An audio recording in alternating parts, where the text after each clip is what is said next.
할렐루야. 하나님의 사랑과 은총이 넘치시길 축원합니다. 오늘 4월 7일 목요일 날 아침입니다. 하나님의 도우심과 돌보심이 우리 가운데 항상 차고 넘칠 줄 믿습니다. 오늘 말씀은 계속 이어서 우리가 구원을 받았다, 구속받았다라고 하는 그 중요한 메시지 속에서 나타나고 있는 다양한 이미지를 생각하고 있는데, 화요일 날은 법정에서 이제 용서받았던 이미지를 말씀드렸고, 또 수요일 날은 노예 시장에서 풀려나서 이제는 완전한 자유인으로서 하나님의 종으로서 살아가게 되었다라는 것을 말씀을 드렸습니다. 그리고 오늘 말씀은 이제 가족 관계에 대한 이미지입니다. 예수를 믿고 하나님의 자녀가 되었을 때 이제 정말 이 가족으로서의 위치를 차지하는 것이죠. 그래서 이 가족으로서의 위치를 가장 잘 보여주고 있는 것이 바로 뭐냐면, 예수님께서 누가복음 15장에 말씀하셨던 돌아온 탕자의 비유입니다. 우리가 아시다시피 이 탕자가 둘째 아들이 아버지의 재산을 받아가지고 허랑방탕하게 쓰잖아요. 바로 누가복음 15장 12절에 이렇게 말하죠. 작은 아들이 아버지에게 말하기를, 아버지, 재산 가운데서 내게 돌아올 몫을 내게 주십시오 하였다. 그래서 아버지는 살림을 두 아들에게 나눠주었다. 며칠 뒤에 두 아들은, 작은 아들은 제 것을 다 챙겨서 먼 지방으로 가서 거기서 방탕하게 살면서 그 재산을 낭비하였다. 이렇게 말하고 있죠. 그래서 그 다음에 이제 누가복음 15장 22절 23절에 그가 돌아왔을 때 아버지가 이렇게 표현하죠. 그러나 아버지는 종들에게 말하였다. 어서 가장 좋은 옷을 꺼내어 그에게 입히고 손에 반지를 끼우고 발에 신을 신겨라. 그리고 살찐 송아지를 끌어내어다가 잡아라. 우리가 먹고 즐기자. 자, 아버지는 둘째 아들이 자기에게 재산을 가지고 자기가 준 재산을 가지고 나가서 허랑방탕하게 쓴 이러한 끔찍한 아픔과 쓰라림을 겪습니다. 금전적인 문제만이 아니라 명예에 많은 실추가 있었고, 또 감정적으로도 굉장히 고통스러운 어려운 일이 있었겠죠. 그런데 이제 이 아들이 회개하고 돌아왔을 때 아버지는 그를 기꺼이 둘째 아들의 자리로 맞이한 것을 볼 수가 있습니다.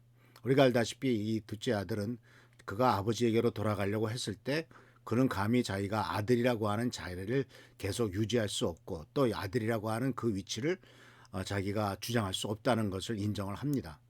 왜냐하면 그가 죄를 지었기 때문에, 아버지에게 망신을 주고 아버지의 명예에 흑칠을 했기 때문에 더 이상 그는 아버지의 아들이라고 불릴 자격이 없다. 그러나 아버지에게 가서 그저 종의 하나라도 써달라고 하는 이와 같은 겸손함으로 돌아오는 것을 보게 됩니다. 그렇지만은 아버지는 그가 회개하고 돌아왔다는 것만 갖고도 그를 아들의 자리로 회복시키죠.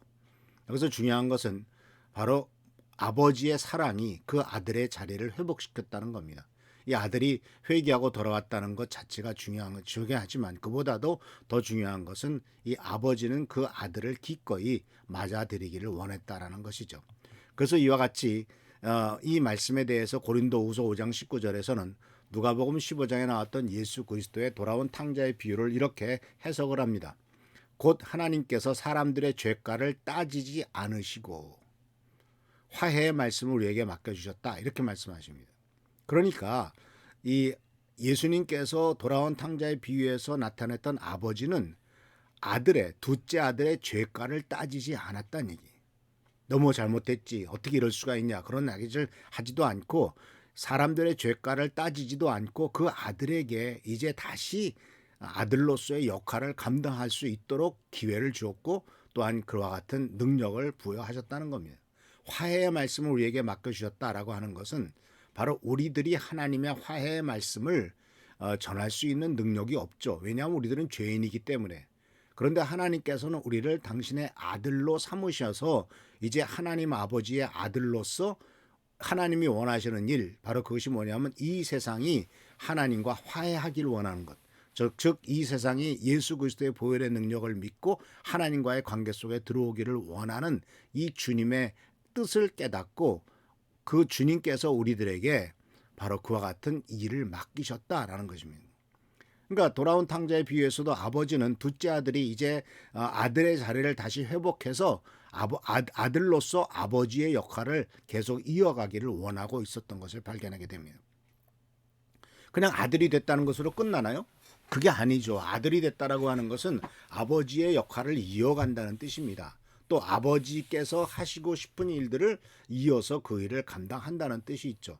그렇기 때문에 하나님께서 사람의 죄가를 따지지 않고 화해의 말씀을 우리에게 맡겨줬다는 것은 우리를 하나님의 아들로 삼으시고 하나님께서 원하시는 일을 아들인 우리를 통해서 이루시기를 원하시는데, 그것이 바로 세상과 화해하는 화해의 말씀을 맡겨주신 일이다 라고 사도 바울이 아주 중요하게 해석을 하고 있는 것을 발견하게 됩니다. 또 그뿐만 아니라 주님께서는 이와 같은 일을 하기 위해서 우리들에게 이 세상에서의 부요함과 축복도 허락하셨죠. 왜냐하면은 하나님 아버지의 일을 하려고 하는데 맨날 가난하고 힘들고 어려워서 세상 사람들로부터 손가락질 당하면 되겠습니까? 아주 하나님을 믿는다면서도 왜 저렇게 맨날 힘들고 어렵게 사는 거야? 라고 하는 소리를 듣는 것, 하나님이 별로 기뻐하지 않으실 것 같아요. 그래서 주님께서는 이렇게 말씀하셨습니다. 사도 바울을 통해서 고린도후서 8장 9절에 이런 말씀을 하셨습니다. 여러분은 우리 주 예수 그리스도의 은혜를 잘 알고 있습니다. 바로 이 그리스도께서는 부요하셨으나 여러분을 위하여 가난하게 되셨습니다. 그것은 그의 가난으로 여러분을 부요하게 하시라는 것입니다. 하나님께서는 예수 그리스도를 가난하게 만드심으로 우리로 하여금 영육간에 부요롭게 살도록 만드셨다라는 겁니다. 왜 우리가 영육간의 부요로움을 누리고 살 수 있을까요? 살아야 될까요?